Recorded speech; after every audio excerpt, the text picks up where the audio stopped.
BPL ২০২৫ কততম আসর? ১১তম। বিপিএলের ১১তম আসরের উদ্বোধনী ম্যাচ অনুষ্ঠিত হবে ৩০ ডিসেম্বর ২০২৪। বিপিএলের ১১তম আসরের চূড়ান্ত ম্যাচ অনুষ্ঠিত হবে ৭ ফেব্রুয়ারি ২০২৫। বিপিএলের ১১তম আসরে অংশগ্রহণ করবে কতটি দল? ৭টি।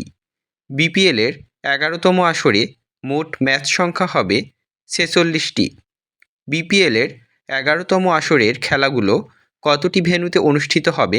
৩টি ভেন্যুতে, যথা ঢাকা, চট্টগ্রাম, সিলেট। ডানা ৩৬ মাস্কটের বুকে লেখা প্রতিপাদ্যটি এসো দেশ বদলাই, পৃথিবী বদলাই। কেন্দ্রীয় গোপ্রজনন কেন্দ্র সাভার, ঢাকা। কেন্দ্রীয় ছাগল প্রজনন কেন্দ্র টিলাগড়, সিলেট। মহিষ প্রজনন কেন্দ্র ফকিরহাট, বাগেরহাট। বন্যপ্রাণী প্রজনন কেন্দ্র ডুলহাজরা, কক্সবাজার। কেন্দ্রীয় হরিণ প্রজনন কেন্দ্র চকরিয়া, কক্সবাজার। কেন্দ্রীয় কুমির প্রজনন কেন্দ্র ভালুকা, ময়মনসিংহ। অন্তর্বর্তীকালীন সরকারের কতজন নারী উপদেষ্টা রয়েছে? ৪ জন। বৈষম্য বিরোধী ছাত্র আন্দোলন গঠিত হয় কবে? ১ জুলাই ২০২৪। বাংলাদেশ পুলিশের মহাপরিদর্শকের নাম কি? মোহাম্মদ মইনুল ইসলাম।